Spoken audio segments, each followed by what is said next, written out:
Yes. Welcome to the session. We all know that textbook plays a very important role in the teaching learning process. So what is the theory of making a textbook?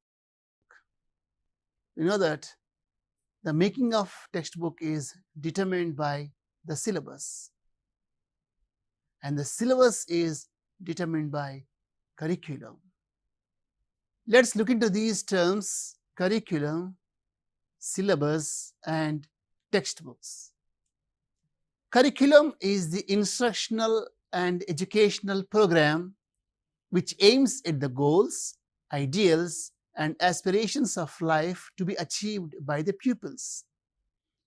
It is based on the philosophies and beliefs of the society. And curriculum provides a statement of policy. It is a comprehensive plan. It states the goals to be achieved by the learners on the course of study, and it's the foundation of education. Curriculum is primarily administrative in nature as well as academic. Let us see what syllabus means. Syllabus is a specific list of teaching items. It gives the details of the course content. It tells what to learn on a course of study. And syllabus is purely academic in nature, and it involves the level of the learner and the content. So selection, organization, and sequencing of the content is prescribed by the syllabus. Whereas textbook is the collection of the knowledge, concepts, and principles of a selected course, and in which we'll find graded materials that are syntax, vocabulary, and phonology. And we have different types of textbooks as far as English is concerned: readers, supplementary readers, and workbooks, and even reference books.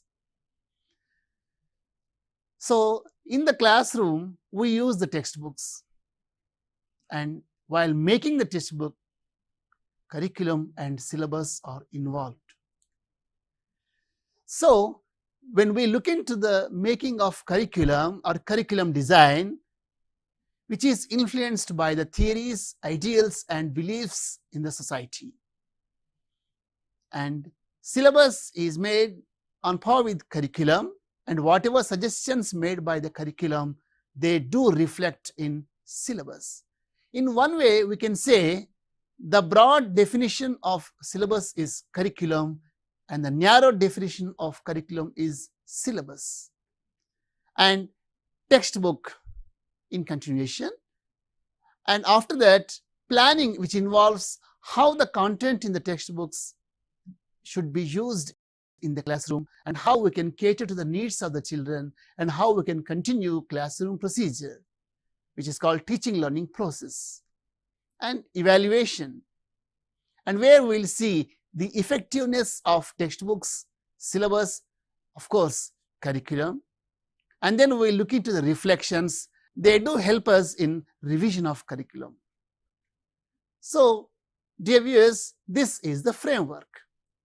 Curriculum leads to syllabus, which leads to textbooks, which leads to teaching learning process, which leads to evaluation, reflection, and possible curriculum revision.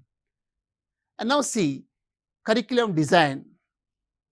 It tells us about all these aims and objectives, what purpose, content, what inputs or experiences, methodology, and how to organize evaluation, how much of the purpose has been achieved. And let us look into the theories of curriculum design. The content model classical humanism, and it believes that learning is considered knowledge-oriented. The focus is on content prescribed, and it suggests grammar translation method, and the methodology is inductive. The teacher presents rules and practice is done in controlled situations, and the content is expressed in terms of language features that are phonology, syntax, and vocabulary that make up language.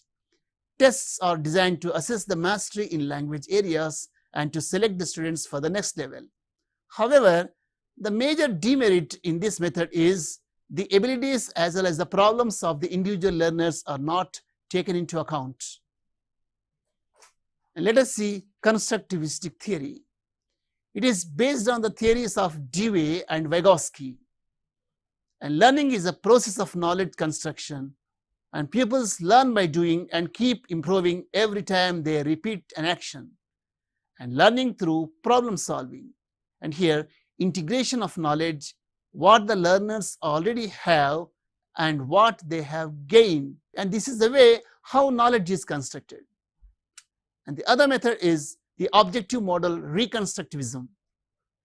It is linear in approach to curriculum development, and content is divided into smaller elements of knowledge and skills, and the focus is on practice skills. Evaluation is object based. However, it lacks learners' autonomy and creativity. And another method is the process model progressivism, and it believes that learning is by doing. Active participation of the learners is promoted, and the teacher acts as the facilitator, and the teacher negotiates with the students during the course of study. And the emphasis is on self-evaluation and peer evaluation. And the design is components and strategies.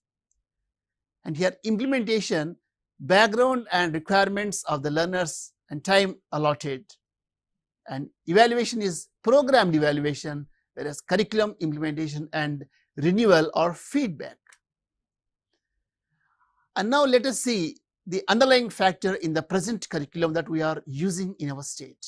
The NCF 2005 has made several recommendations in curriculum design. Let us look into the recommendations of NCF 2005 as far as English is concerned. And NCF suggests that language teaching should be multilingual, where learners are allowed to use more than one language. Code mixing and code switching. Code mixing, this is very common. We observe the students in the classroom where learners, they use words from other language. And code switching refers to they begin a discourse in a particular language, and all of a sudden they move into other language. So this is very common in bilingual or multilingual situations where we mix the code as well as switch over from one code or one language to the other, and connecting knowledge to life outside the school and enrichment of the textbooks. So the learners have freedom and they can go beyond the textbooks. We need not believe that textbook is the only available resource materials in the classroom. We can use any material. Textbook is one of the suggested materials, and evaluation is flexible. Evaluation doesn't mean just exams. Evaluation can be done in any mode. It can be an interview, it can be a study or even observation or a questionnaire, so many issues, and we have several tools of evaluation. And here the focus is on higher order thinking skills, and they are critical thinking, which are when we look into a reading passage where we pose questions that are quite evaluative and even extrapolative. So evaluative, there we invite the opinion of the learners and to what extent they have understood the text and how they will be able to answer the questions. And extrapolative, they may go beyond. We can ask a question, if you were in a position, what would you do? Such questions are extrapolative.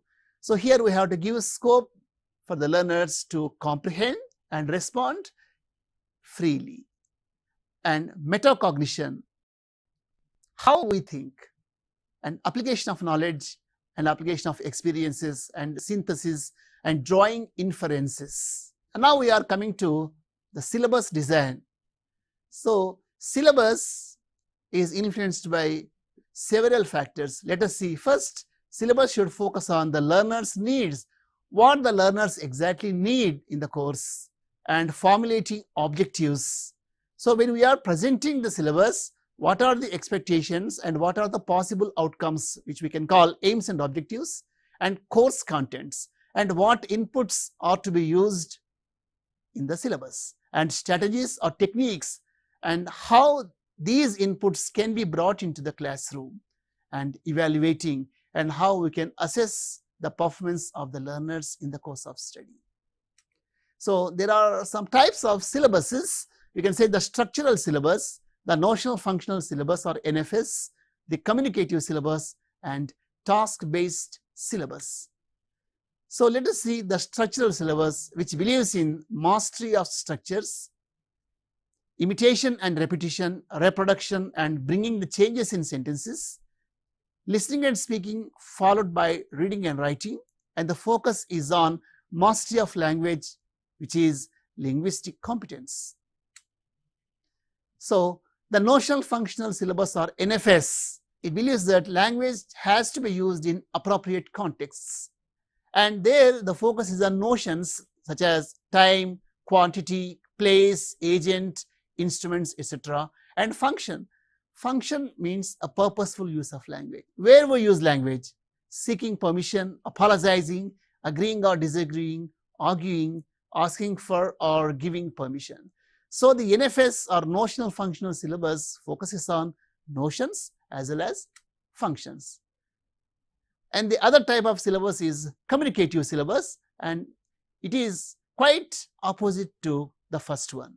The focus is on communicative competence, and the learners are expected to use language in various situations, and learning how to learn, not what to learn, and the use of authentic materials.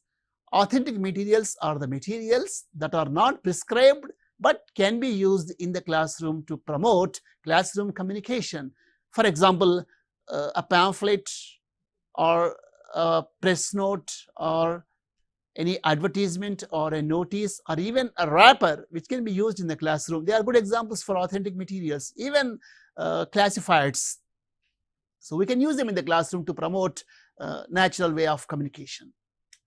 And the task-based syllabus, the focus is on classroom processes that stimulate learning, and this syllabus suggests tasks or activities that the learners have to do in the classroom.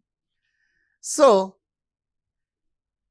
we come across similar terms: exercise, task and activity. Let us see how these terms are different. Exercise refers to the teaching procedure that involves controlled, guided or open-ended practice of some aspects of language. Example, a drill or a cloze test or a short reading comprehension test.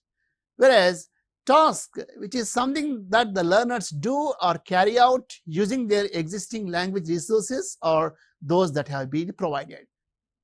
And some examples for tasks are information gap task or reasoning gap and opinion gap. Whereas activity, it is a purposeful classroom procedure that involves learners doing something that relates to the goals of the course. Good examples for activities are singing a song, role play, group discussion. Here we can say that task and activity are almost similar, but sometimes activity involves some physical involvement or motor skills, using the motor skills. For example, singing a song, they use language and again they go for voice modulation or dramatizing or making a role play or group discussion. Some other aspects of language are also involved. So how the textbook is developed? Here these are the factors. First, selection and gradation of the content, and learning and teaching, structure and organization, use of language, the suitable language or appropriate language to the level, and the layout. And let us see the layout of the units in the textbooks that are in use now. We can see each unit begins with a face sheet, and the face sheet raises the curtain, and it is thematically related to the reading passages in those units. So face sheet triggers the ideas and it gives scope for the learners to use language. There they can generate discourses, and reading A, which is followed by glossary and comprehension, vocabulary, grammar, writing, study skills, listening, reading B as well as reading C. So now we have adopted DOP or discourse oriented pedagogy, where we give scope for the learners to construct discourses in the classroom. So, a discourse is nothing but any linguistic manifestation. It can be oral as well as written, and face sheet as well as reading A or B. At every level, at every chunk, we give a scope for the learners to construct discourses. And here, the learners are expected to present their discourse in the class. And the teacher takes up the process of editing. So, editing, the purpose of editing is to come out with the acceptable version of language. And when learners observe the teacher, they look into the mistakes and where they have gone wrong, and they correct them. And of course, this is not done directly. The teacher presents his version, and whereas the learners compare the version of the teacher with their version, and they look into the areas where editing is required. So, when we come to planning and how the materials prescribed are used in the classroom. So, planning tells us the strategies or techniques. So, we come across year plan, unit plan as well as period plan. So, year plan is related to the whole academic year, and from the beginning till the end, what are the activities, what strategies or what type of tasks have to be given. It even suggests tests and examination, when summative examinations are to be administered, or when at what level or at what intervals formative evaluation should be administered. And when you come to unit plan, it is a small version of the year plan. It tells us the number of units that we need to complete and the activities that we can take up while working with the unit, whereas period plan. So, you can see year plan comprises unit plans and unit plan comprises period plan. Now, let us see the layout first. So, year plan, it has this system and unit number and name of the unit and number of periods required for reading processes and activities. If there are any remarks, we have to make a note. And here unit plan, you can say class and subject, here English and name of the unit and number of periods required, and what are the objectives of the unit or expected outcomes. And here period 1, 2, 3, 4, 5, etc. At every level, description of the content. So, what area is selected for the particular period, and what is the strategy, and what activities are we going to do in the classroom, and what type of activities, maybe individual activities or group or peer activities, and what is the strategy and how we are going to present it, and resources. So, preferably textbook is the resource, and you can use charts or even diagrams, or even you can use electronic resources, right, and reflections of the teacher at the end of the unit. So, every time we begin the unit with some expectations, we begin the class with some expectations, and at the end of the class we reflect. We see to what extent I am successful, to what extent I am able to reach my goal. So, these reflections are very important for us to plan better for the next one. And teacher notes or additional information about the unit, if any, if possible, and we can invite the suggestions of our colleagues, we can invite the suggestions of other academicians, or even we can invite the suggestions of our learners, and what changes are to be made in the unit or in the strategy. So, this syllabus is very flexible, and we invite the opinions of our colleagues and our teachers and even our students, and every time we try to improvise our presentation in the classroom. And period plan, it is this is the layout, the class and subject and topic or activity, and the process, and how we are taking up the period process, and the questions for interaction, and comments and reflections. So, classroom transaction and how it takes place. The unit begins with the face sheet, and the teacher begins interaction using the face sheet, and there we invite learners' opinion, and there is a possibility to have a discourse. So, generally face sheet promotes oral discourses. It can be oral presentation, maybe a description, maybe a short debate. So while reading, we ask the learners to use a star mark or a tick mark. So here, if they like any part of the text most, they have to use a star mark, and if they have understood the reading text, the part of the text, they have to put a tick mark, and sometimes they are asked to underline that they have not understood. And there we have some discussion, then we can go for discourse construction. So the targeted discourses we all know, and we select or we choose the discourse according to the context. For example, if you take a lesson attitude is altitude in class 10, the possible discourses, we can go for the conversation between Nick's parents, and there we can ask the learners to construct a discourse, write an imaginary conversation between Nick's parents, or write an imaginary conversation between Nick and Bethany Hamilton. Sometimes you can have an interview also. Imagine you are a newspaper reporter and you are supposed to interview Nick Vujicic.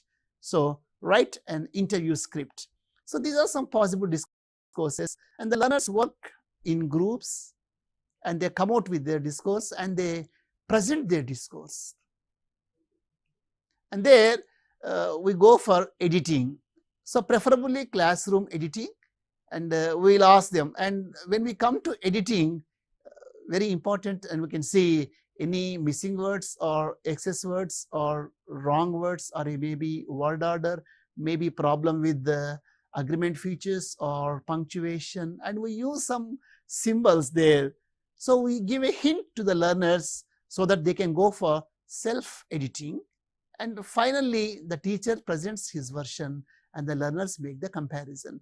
So this is the classroom transaction for a unit or even for a lesson. Dear viewers, in this session we have discussed the terms curriculum, syllabus and textbooks. And we all know curriculum is a very broad term, and that involves not only curricular areas and co-curricular or even extracurricular areas, whereas syllabus is purely academic, and the syllabus tells us what inputs have to be given in the particular level. And a textbook, which is the resource material which gives us information, which contains several activities and different types of texts.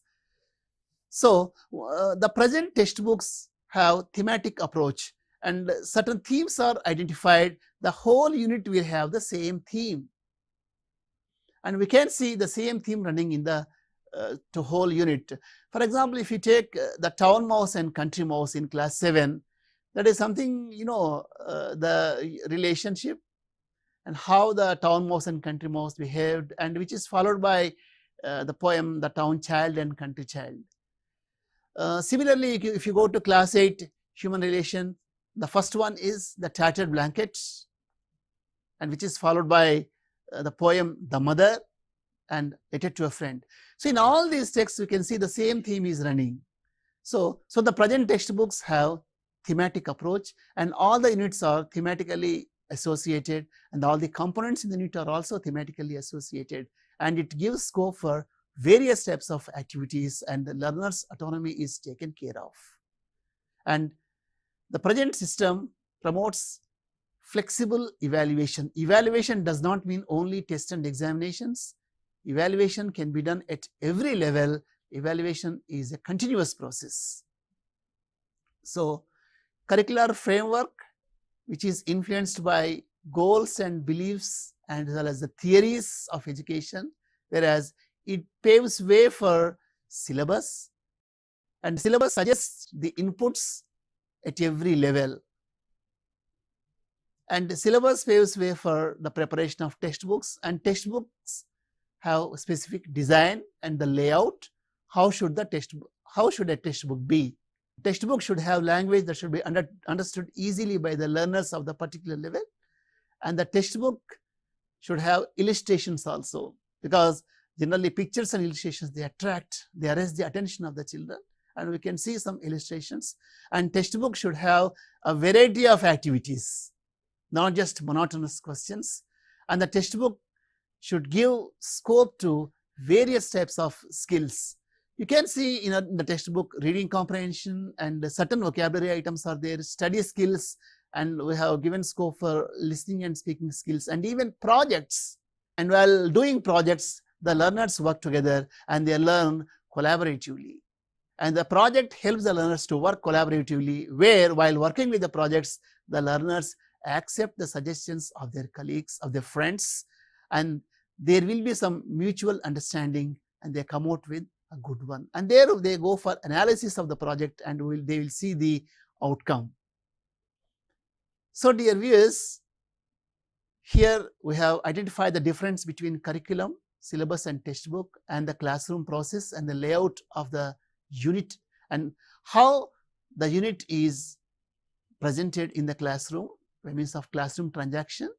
And whereas if there is any gap between curriculum and learning experience and evaluation, again we will go for reflections, and these reflections help us to improvise curriculum. That's all for us today. Have a nice day.